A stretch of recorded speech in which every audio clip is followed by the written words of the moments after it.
Hello beta, how are you all? Hope all of you are fine and safe at your home. I am Shekhar Prajapati. I welcome you all on my YouTube channel. Today we are going to solve the exercise and to answer the questions that is of the lesson number 1 in history, that is the French Revolution. बेटा French revolution पर based आज हम लोग किसके चर्चा करेंगे? Question answers की चर्चा करेंगे। हम चर्चा करेंगे बुक एक्सरसाइज की भी चर्चा करेंगे जो एमसीक्यूज कई बार आते हैं, ठीक है, based on various books and as well as based on NCERT book. So today बेटा we are going to discuss about the solution of the questions based on the lesson that is the French revolution. ठीक है, तो सबसे पहले हम चर्चा करते हैं बेटा किसकी? MCQs। ठीक है, MCQs I have to take the help from the book today बेटा। Actually I have to find the questions। First question है कि when did French Revolution occur? और in context of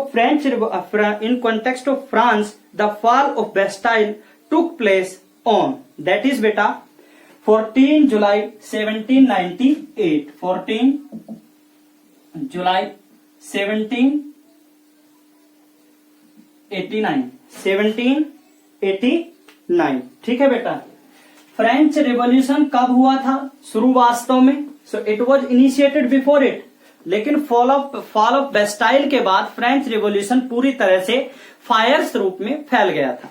next question है बेटा what was tithes? What was tithes? Tithes क्या था बेटा? मैंने आपको पहले भी बताया था टीथिस क्या था। The tax which was provided by third estate to the church। तो ये क्या था? Tax for church. चर्च को जो टैक्स पे किया जाता था that was known by the name of tithes. Next question है बेटा tax from peasants to church was called. जो पीजेंट चर्च को टैक्स देते थे उसे क्या बोलते थे बेटा? That was known by the name of tithes. Next question है बेटा who wrote two treatises of government? Who wrote two treatises of government? कौन थे बेटा? जॉन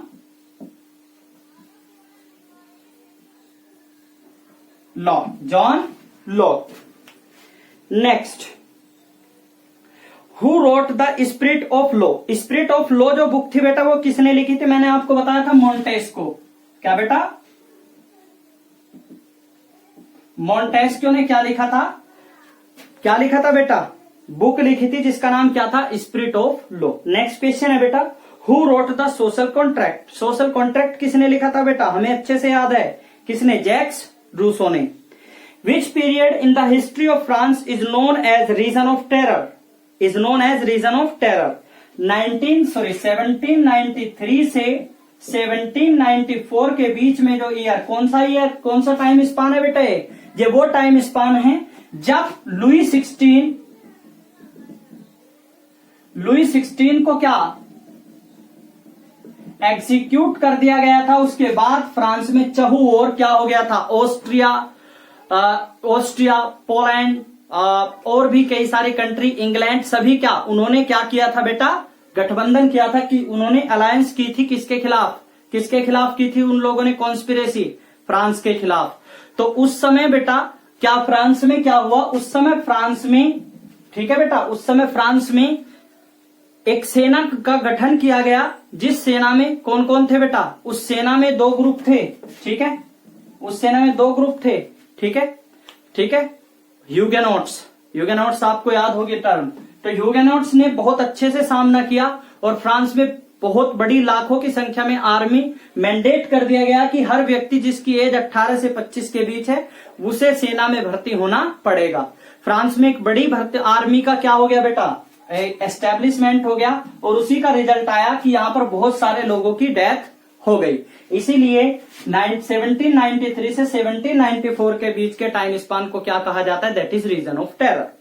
नेक्स्ट क्वेश्चन है बेटा whose rule in the history of France is known as reign of terror?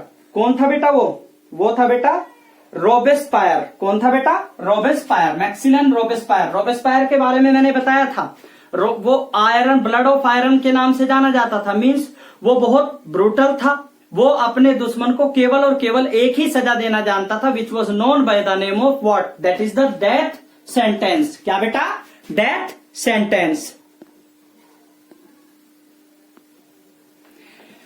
Next question बेटा, next question क्या है? Napoleon was finally defeated at, कहां बेटा? वाटरलू में। नेपोलियन कहां हारा था आखिरकार? वाटरलू में। और मैंने जब आपको बेटा बताया था पहले, तो वाटरलू कहां है? समवेयर इन रसिया। जिस समय नेपोलियन की हार हुई थी बेटा, उस समय कंट्रीज नहीं थी, उस समय टेरिटोरियल एक्सपेंशन होता था, वहां पर अलग अलग किंगडम होते थे। तो समवेयर, आज वाटरलू को कहा? समवेयर इन रसिया, उस समय का somewhere in Russia, that is Waterloo. Next था बेटा, the ideas of dash and dash were the most important legacy of the France revolution. क्या थे बेटा? Liberty and democratic ideas. Liberty और डेमोक्रेटिक या लिबर्टी और फ्रीडम मोस्ट पॉपुलर आइडियाज थे French revolution के। ठीक है, इस तरह से बुक एक्सरसाइज के क्वेश्चंस हम लोगों ने क्या किए बेटा? डिस्कस किए हैं। अब क्वेश्चन हम डिस्कस करते हैं। Which state of French society paid all the taxes? French society का कौन सा स्टेट सारे के सारे टैक्सेस को पे करता था बेटा? ठीक है, मैंने आपको बताया था उस समय लुई 16 के कार्यकाल के दौरान फ्रांस में 3 स्टेट थे। फर्स्ट स्टेट, उसके बाद था चर्च या क्लर्जी जिसे हम कहते थे, और उसके बाद था बेटा थर्ड स्टेट, जिसमें क्राफ्ट पर्सन, जिसमें कौन थे बेटा? क्राफ्ट पर्सन थे। ये कौन सी फैमिली थी? Emperor. First state, second state clergy और नोबिलिटी, और थर्ड स्टेट में farmer peasants, artisans, small businessman, middle class people, government officials, वो सभी किस में होते थे बेटा? थर्ड स्टेट में होते थे। तो यहां क्वेश्चन है कि कौन सा स्टेट सारे टैक्सेस पे करता था? सो all the taxes were paid by the third state. सारे के सारे टैक्सेस को थर्ड स्टेट के द्वारा पे किया जाता था। लुई 16 के टाइम में, जब लुई 15 ने बहुत सारे युद्ध किए, 7 ईयर्स ऑफ वार लड़ा इंग्लैंड के साथ, तो उस समय क्या हुआ? इसकी फाइनेंशियल जो स्ट्रेंथ है वो पूरी तरह से टूट गई, और तब इन्होंने और टैक्सेस बढ़ा दिए। So all the taxes had to be paid by the third state. Question का आंसर है all the taxes were paid by the third state. Next question है बेटा, identify Louis 16 telling the part played by him in the French revolution. ये कह रहा है identify करिए Louis 16 का क्या पार्ट था प्ले किया उसने फ्रेंच रिवॉल्यूशन में। बेटा कहीं ना कहीं नहीं, बहुत हद तक अगर लुई 16 चाहता तो ये फ्रेंच रिवॉल्यूशन नहीं होता। लुई 16 एक फेलियर मोनार्क था,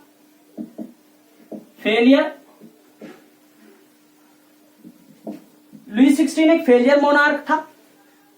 मैरी एंटोइनेट उसकी वाइफ थी, जो ऑस्ट्रिया की क्या थी? क्वीन थी, प्रिंसेस थी। उससे उसने शादी की। तो लुई 16 अपनी जो वाइफ है उसके कहने के अनुसार ज्यादा चला। इसी का रीजन रहा, क्यों? क्योंकि मैरी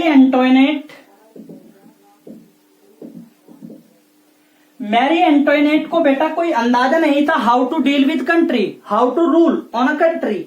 तो मैरी एंटोइनेट एक प्लीजेंट लेडी नहीं थी, वो एक प्राउड लेडी थी, ग्रेसफुल लेडी थी। वो केवल और केवल अपने बेटरमेंट पर ध्यान देती थी, और जैसे जैसे वो किसे लुई 16 को बताती रही, ऐसे ऐसे लुई 16 करता रहा। इससे क्या हुआ? फ्रांस में जो पब्लिक थी, थर्ड स्टेट था, उसकी पूरी तरह से कमर टूट गई।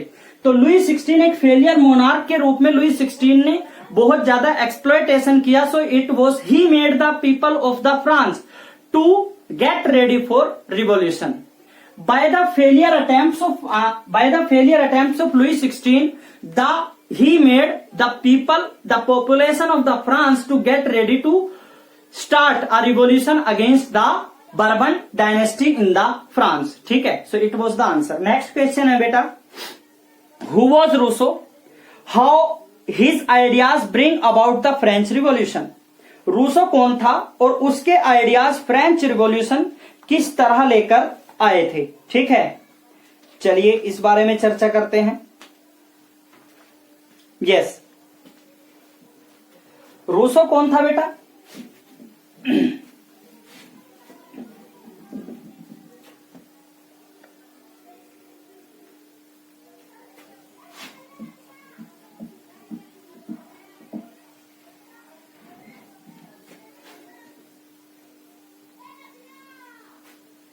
रूसो वॉज अ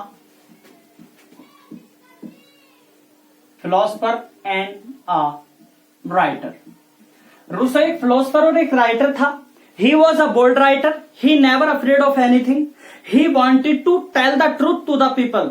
रूसो ने बेटा उसका वो फ्रेंच रिवॉल्यूशन कैसे लेकर आया। रूसो अवेयर था about the work of the monarch. Monarch के वर्क से रूसो बहुत अच्छी तरह अवेयर था। जब रूसो अवेयर था तो रूसो ने क्या किया, first he made the people of France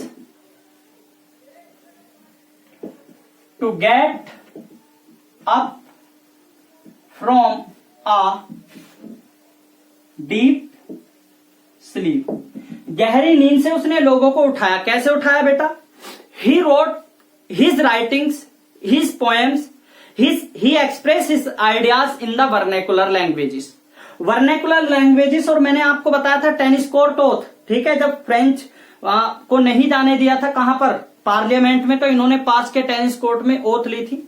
तो अब इसके बाद क्या हुआ, ये जो रूसो था, रूसो ने बेटा अपनी राइटिंग्स को वर्नेकुलर लैंग्वेजेस में लिखा, लोकल लैंग्वेज में, जिसका फायदा क्या हुआ, हर तरह का व्यक्ति उसकी इन राइटिंग्स को पढ़ सकता था।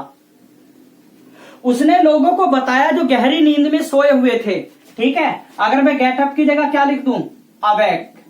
उसने लोगों को गहरी नींद से जगाया कि भाई आपकी कंट्री में कोई और रूल कर रहा है और आपके जो मौलिक अधिकार हैं उनका हनन हो रहा है। दूसरा, ही मेड द पीपल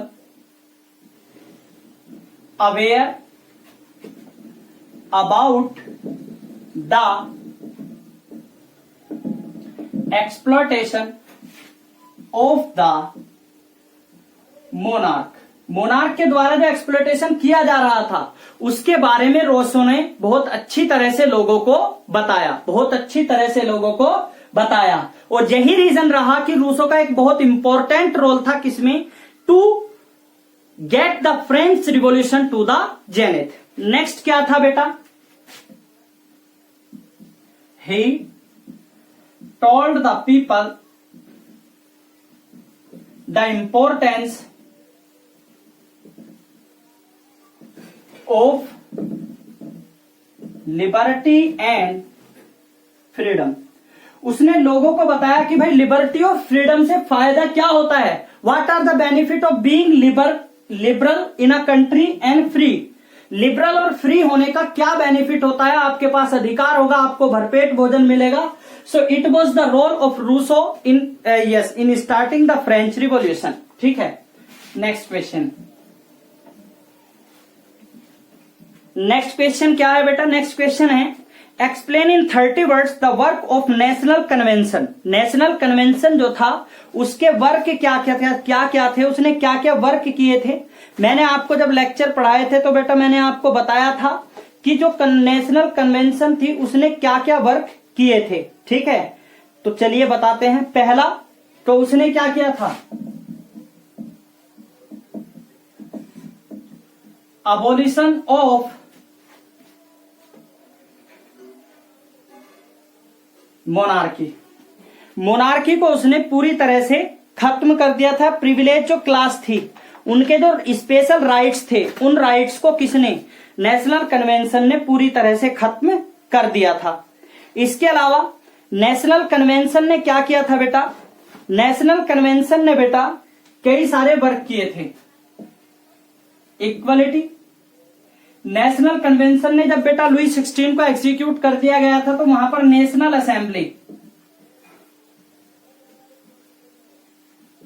असेंबली का रूल क्या कर दिया था, एज आ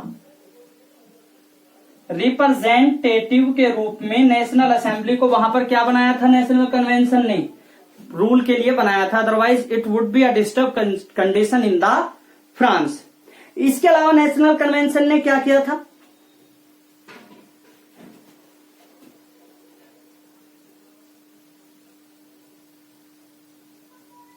थर्ड रिवोल्यूशनरी असेंबली थी बेटा, और इसने फ्रांस में डेमोक्रेटिक रिपब्लिक की क्या की थी, the The National Convention abolished the monarchy or the right of the privileged classes. It also appointed National Assembly as the ruling party in the France after the execution of Louis XVI. And also what? Also it set up या established democratic republic in France. ठीक है, next question देखते हैं.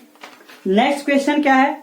Explain in 30 words work of the directory. Work of the directory. Directory के work क्या थे इसके बारे में हम देखेंगे. बेटा, नेशनल कन्वेंशन ने रिपब्लिकन फॉर्म ऑफ गवर्नमेंट के स्टैब्लिशमेंट किया था. अब डायरेक्टरी ने क्या किया बेटा? डायरेक्टरी ने कॉन्स्टिट्यूशन को इंट्रोड्यूस किया. इंट्रोड्यूस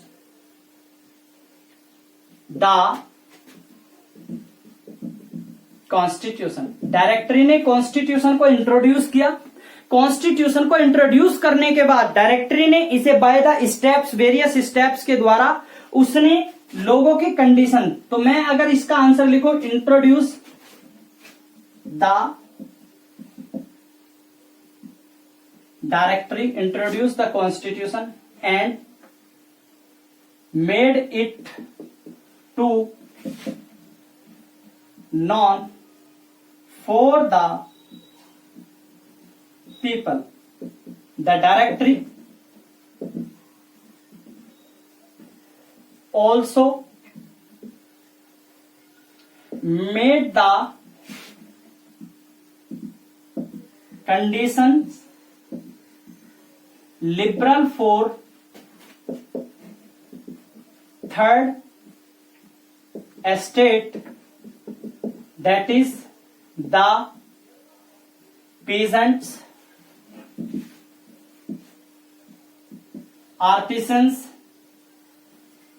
स्मॉल बिजनेसमैन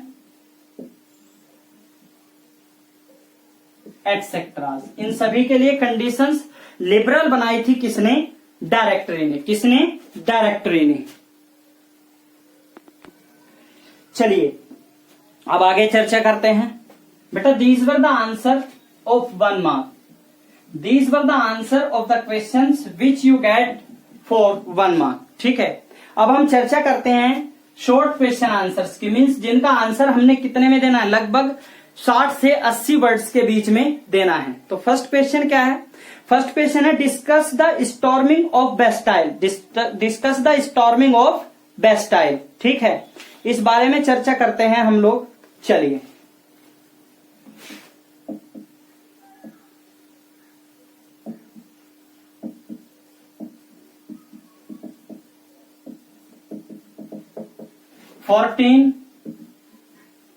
जुलाई 1789 ये वो डेट है बेटा जिस दिन फ्रांस में पूरी तरह से मोनार्की की ईंट से ईंट हिला दी गई. बेटा, चूंकि पहले ही कई सारे वर्क हो गए थे. नेशनल असेंबली की मीटिंग हुई, जनरल स्टेट की मीटिंग हुई, रॉयल सेशन हुआ, टेनिस कोर्ट में ओथ हुई. ठीक है, तो इसका डिस्क्राइब कैसे करना है बेटा? On 14 July a mob ran towards the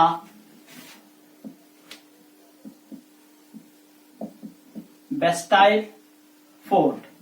Bastille fort था बेटा उस समय कहां पर? फ्रांस में. तो वहां पर लोगों का ये मानना था, इन रिवोल्यूशनरीज का ये मानना था कि फ्रांस में जो ये जेल है ये मोनार्की के, जो ये फोर्ट था ये मोनार्क के एक तरह से ब्रूटल वर्क का एक तरह से उसका ये लेवल था. ये बताता था, ये दर्शाता था, ये इंप्रेशन था. It represent the work of the brutal work against the revolutionaries in France. France में मोनार्क जो रिवोल्यूशनरी के खिलाफ जेल में जो यातनाएं देते थे, ये उसका कहीं ना कहीं एक सिंबल था. क्या था बेटा? सिंबल था. तो लोगों को एक पता चली, जानकारी मिली कि इस जेल में बहुत सारे रिवोल्यूशनरीज को क्या किया है? बंद करके रखा हुआ है. तो एक बड़े भीड़ जो है लोगों की मोब, वो क्या हुआ? इसकी ओर भाग ली. इसकी ओर भाग ली. They ran towards the fort of Bastille. ठीक है, अब बेस्टाइल की ओर जब वो भागे तो इन्हें लगा कि यहां पर बहुत सारे रिवोल्यूशनरीज को बंद किया गया है, तो इन लोगों ने क्या किया बेटा, पहला तो mob ran towards the Bastille, ठीक है, दे फाउंड ओनली सम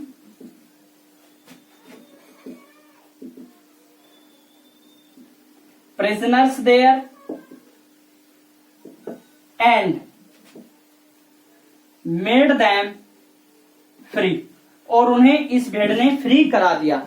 अब चूंकि लोगों को बड़ा गुस्सा आया, इसके बाद क्या किया, they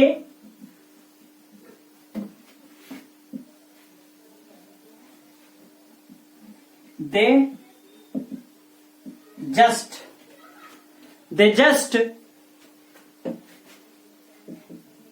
destroyed the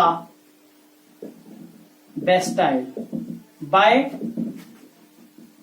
thought that any further exploitation could not take place। ये सोचकर कि अब आगे चलकर किसी और तरह का कोई भी एक्सप्लॉयटेशन फ्रांस में नहीं होगा, जो मोनार्क है वो किसी भी तरह से अपने ब्रूटल वर्क को, किसी भी रिवोल्यूशनरी को यहां पर लाकर ना रखे एनी हाउ, ठीक है।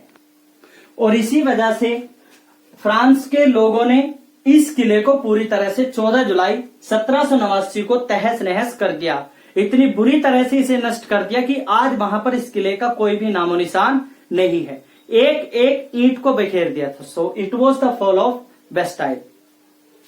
नेक्स्ट क्वेश्चन है बेटा हमारे पास। नेक्स्ट क्वेश्चन कहता है shed some light on the life of the clergy and the nobility second state on the eve of French revolution.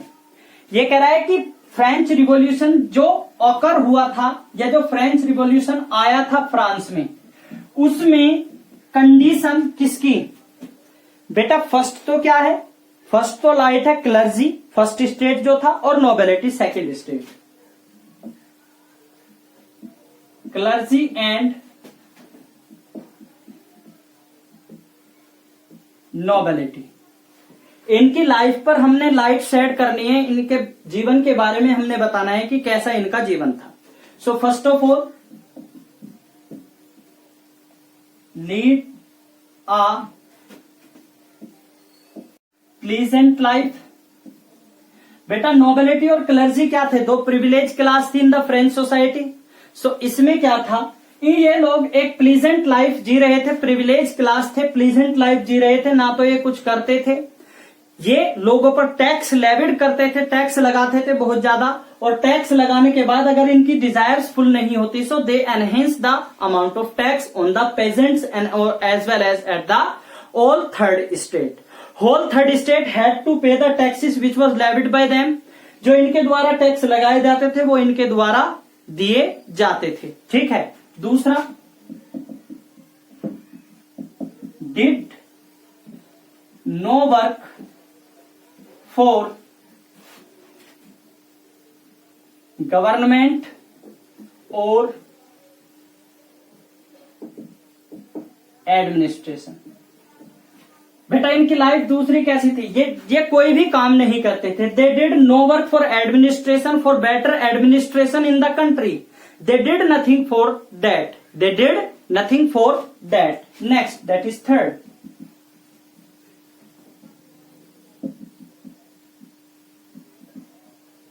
exploited the third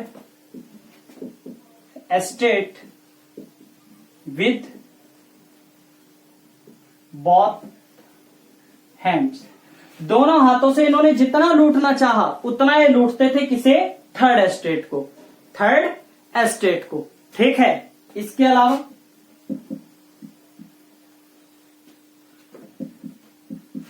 did no social welfare work. Social welfare का work किसी भी तरह से ये नहीं करते थे, किसी भी तरह का सोशल वेलफेयर का वर्क ये नहीं करते थे। यही रीजन रहा at one time there was financial crunch in what France during financial crunch did not relaxated tax, instead enhanced the tax।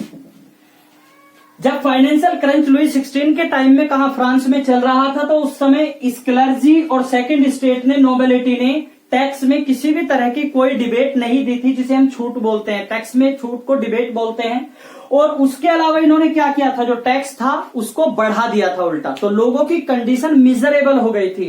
और यही रीजन रहा, लोगों को लगा मर तो हम रहे हैं, भूख से तो तड़प तड़प कर मरेंगे, अगर हम आजादी की लड़ाई लड़ेंगे तो कहीं हमें शायद हम अपनी आने वाली जनरेशन के लिए कुछ बेहतर कर पाए। सो it was the act which was on the eve of the French revolution by the clergy and the nobility. Next question है बेटा, how did peasantry improvised in France.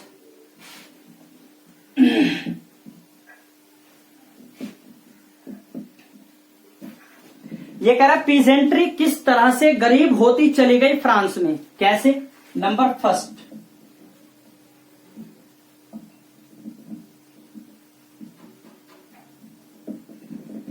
Due to war. पहला इसका क्या रीजन था बेटा, war, लड़ाइयां होती थी। आपको पता है लड़ाइयों में जान और माल दोनों की बहुत ज्यादा हानि होती है। It took a lots from a country as its people and its wealth also. ठीक है, तो बहुत सारी लड़ाई। इसकी कॉमन राइवल कौन था, राइवलरी विथ इंग्लैंड।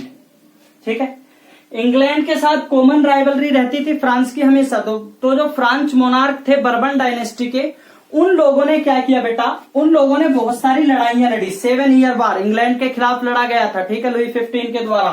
तो 7 ईयर वार में बहुत सारा पैसा और बहुत सारी जनता का नुकसान हुआ। तो पहला रीजन ये रहा किसका बेटा, इम्प्रोवाइज्ड कैसे हुआ, पीजेंट्री। युद्ध में पैसा बहुत लगा, जान माल की हानि बहुत हुई। और पैसा अगर बहुत लगा तो फ्रांस क्या आ गया बेटा, कंगाली की कगार पर आ गया। फ्रांस ने क्या किया, पीजेंट्री को, उसकी इनकम तो नहीं बढ़ रही थी, उसके ऊपर क्या किया, टैक्स लेविड किया। क्या बेटा, टैक्स लेविड किया। और इसी का रीजन रहा, पहले जो टैक्स वो दे रहे थे उनको वो ही भरपेट भोजन नहीं उसकी वजह से मिल रहा था, और अलग से टैक्स और बढ़ा दिया गया मोनार्क के द्वारा। तो यही रीजन रहा कि वो लोग अब भूखे मरने की कगार पर आ गए, भूखे मरने की कगार पर आ गए। ठीक है बेटा, सो पहला तो रीजन ये। नेक्स्ट,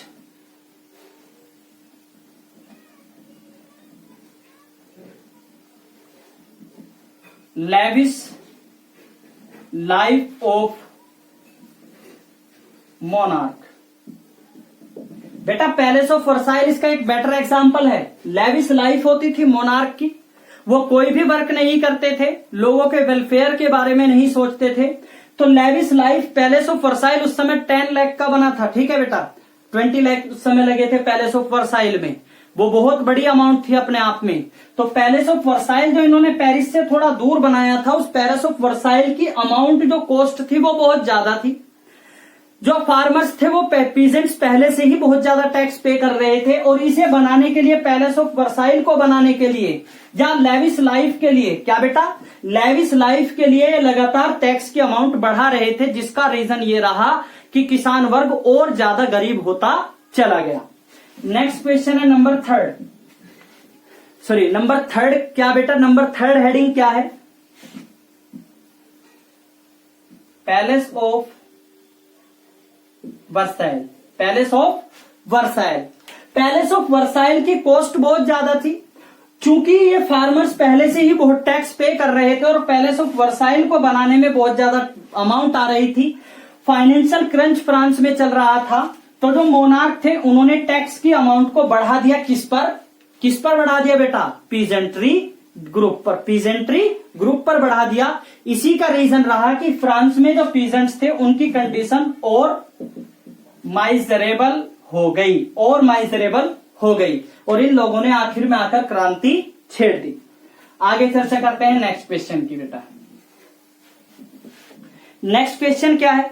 नेक्स्ट क्वेश्चन कहता है what is the importance of declaration of right of man. Right of man की डिक्लेरेशन क्या है? Declaration of right of man,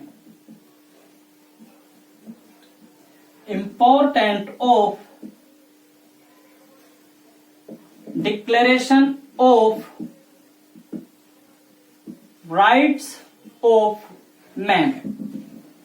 right of man की डिक्लेरेशन का इंपॉर्टेंस क्या थी? पहला, it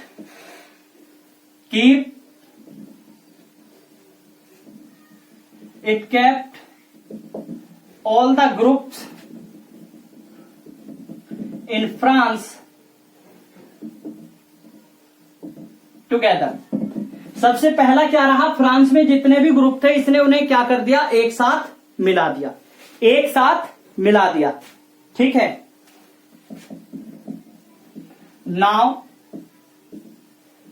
laws are equal for everyone.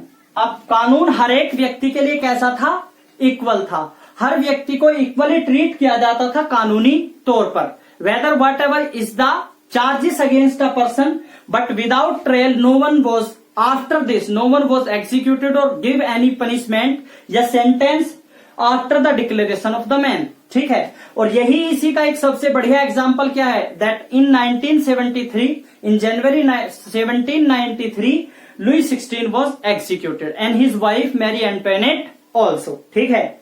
उसके अलावा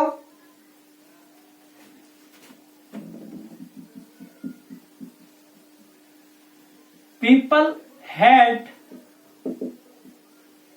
लिबर्टी टू, लोगों के पास लिबर्टी थी किस चीज की? टू प्रैक्टिस एनी प्रोफेशन और रिलीजन। कोई व्यक्ति कोई प्रोफेशन और रिलीजन को क्या कर सकता था? एक प्रैक्टिस कर सकता था। इसके अलावा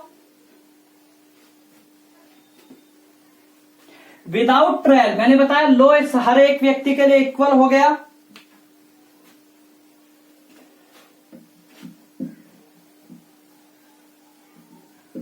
ऑफिशियल्स वर मेड, ऑफिशियल्स को क्या बनाया गया? Made responsible for their work और फील्ड। जो व्यक्ति जिस फील्ड का ऑफिशियल था उसको उसके लिए रिस्पॉन्सिबल बनाया गया। सो it was the importance of declaration of man. अभी हमने इस वीडियो में शॉर्ट क्वेश्चन आंसर्स और वेरी शॉर्ट क्वेश्चन आंसर्स और एमसीक्यूज के बारे में चर्चा की है। बेटा इन क्वेश्चंस के आप लोग आंसर बहुत अच्छे से अपनी फेयर नोटबुक में बेस्ड ऑन द नोट्स आप फेयर नोटबुक में प्रिपेयर कर लें। ठीक है। दूसरा, आपको ये लर्न भी करने हैं। ठीक है। In next video we are going to discuss about the long question answers. ठीक है। Till then stay healthy, stay safe. Thank you, have a good day, enjoy your studies.